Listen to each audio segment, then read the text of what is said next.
Bagaimana pula komentar teman-teman dekat Didi mengenai penyakit AIDS-nya itu? Ternyata kalau, beberapa kenalan yang kena AIDS sudah ada beberapa ya, tapi ternyata memang kalau dia belum masuk ke halaman kita, belum masuk ke lingkungan kita, rasanya masih biasa aja ya. Tapi begitu dia masuk dan terkena pada teman yang cukup dekat pada kita, baru, timbul alertnya apa, kewaspadaannya ya, baru timbul ya. Tapi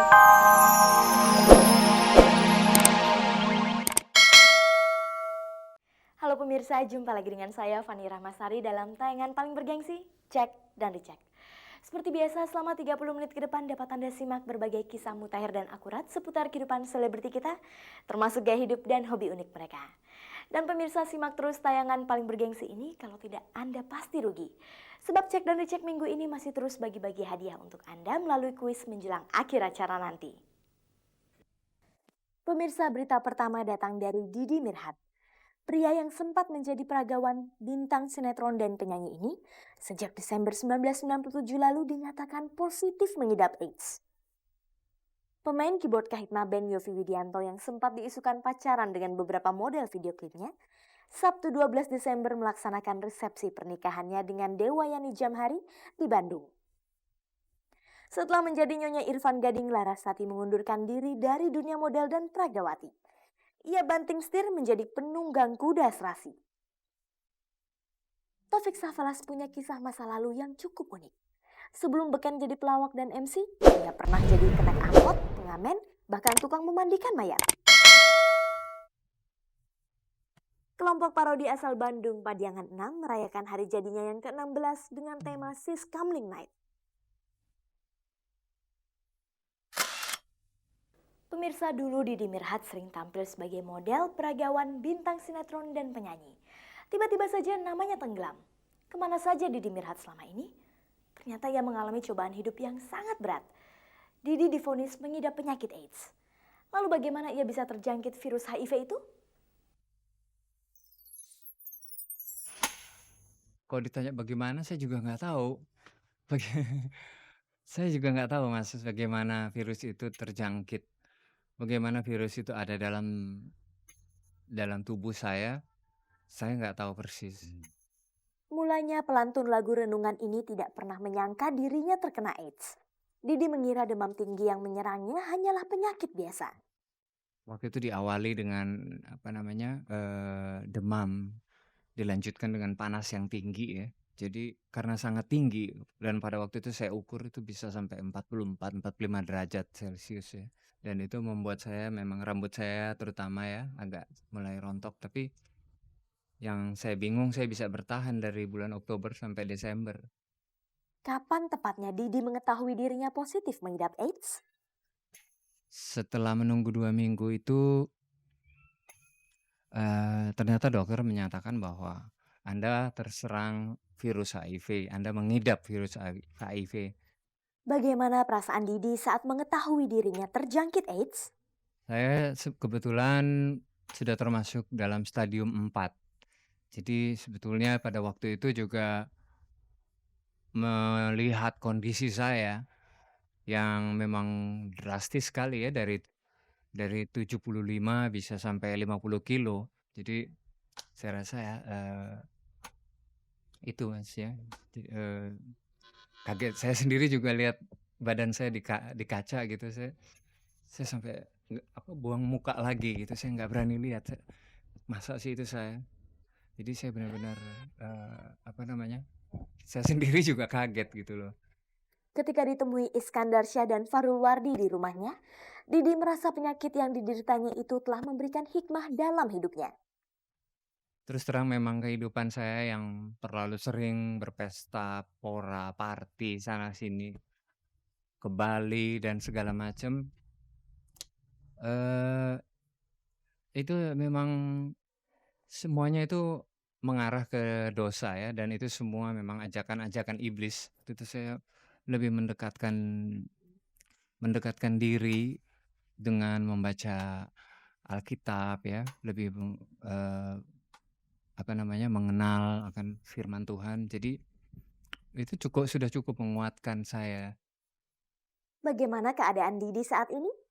Saya kan sering check up gitu, jadi dokter bilang bahwa loh ini udah kayaknya memang sudah nggak ada apa tanda-tanda yang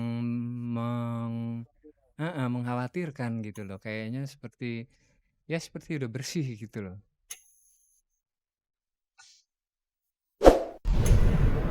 Pemirsa, sampai saat ini belum ditemukan obat penyembuh penyakit AIDS. Mungkin itulah yang membuat banyak orang begitu takut terhadap penyakit ini. Itu juga dirasakan oleh Didi Mirhat.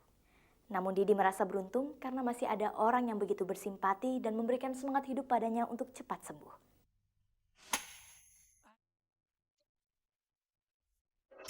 Bagaimana pula komentar teman-teman dekat Didi mengenai penyakit AIDS-nya itu? Ternyata kalau beberapa kenalan yang kena AIDS sudah ada beberapa ya. Tapi ternyata memang kalau dia belum masuk ke halaman kita, belum masuk ke lingkungan kita, rasanya masih biasa aja ya. Tapi begitu dia masuk dan terkena pada teman yang cukup dekat pada kita, baru timbul alertnya, kewaspadaannya, ya, baru timbul. Ya, tapi bukan ketakutan dalam arti wah besok bisa gue juga kena, enggak, bukan dalam hal itu. Tapi ternyata bahwasanya ya ini udah mulai masuk nih, mulai mendekat nih ke lingkungan kita gitu ya. Suatu kekhawatiran gitu. Saya nggak ada rasa takut, saya berdoa aja. Dan saya pada saat itu saya punya firasat bahwa kalau dia tuh bisa sembuh. Dia bisa sembuh karena pada dasarnya dia orangnya baik ya, dia orangnya baik. Tapi pada saat itu saya tahu kalau hanya kebaikan aja nggak cukup ya, nggak mampu. Kalau dia selain dia berserah diri benar-benar ke Tuhan, dan saya dengar memang banyak yang datang mendoakan dia, dan saya sendiri melakukan demikian juga, mendoakan dia dan paling memberikan support yang ya berupa rohani ya. Apa pesan Didi yang ingin ditujukannya kepada masyarakat? Sebaiknya memang kalau ada salah satu anggota keluarga atau saudara yang menderita penyakit ini, itu kalau bisa jangan ditutup-tutupin. Jadi lebih terbuka lah. Jangan merasa malu, jangan takut bahwa akan dikucilkan atau jangan punya perasaan itu. Pemirsa, selain dikenal sebagai pentolan kelompok musik Kahitna, Yovie Widianto juga sering digosipkan punya hubungan khusus dengan model video klipnya. Menjelang akhir tahun ini, Yovie bikin kejutan. Ia mengakhiri masa lajangnya dengan menikahi seorang gadis yang bukan model video klip.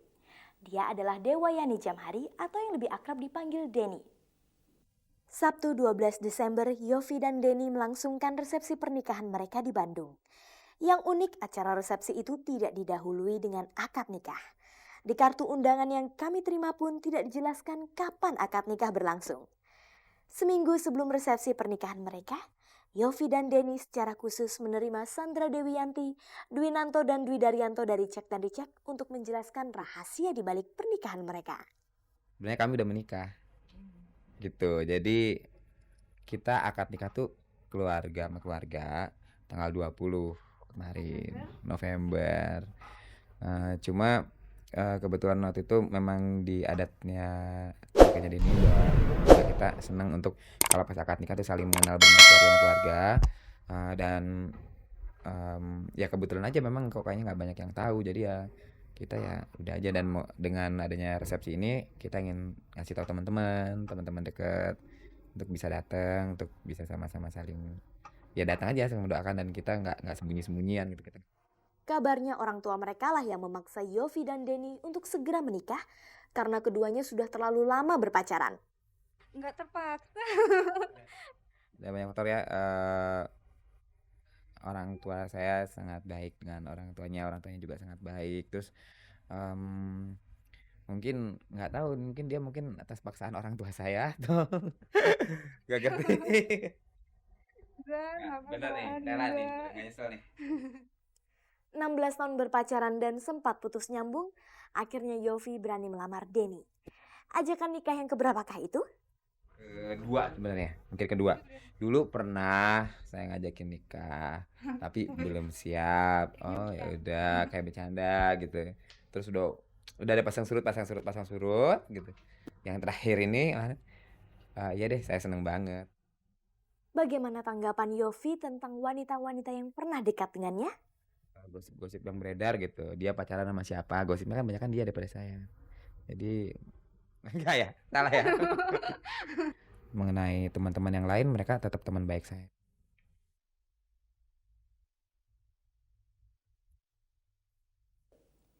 Pemirsa, pertengahan November lalu, Larasati membuat berita ketika ia memutuskan untuk menikah dengan pengusaha Irfan Gading di Aceh.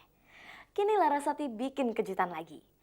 Ia memutuskan untuk meninggalkan profesinya sebagai model dan menjadi penunggang kuda profesional.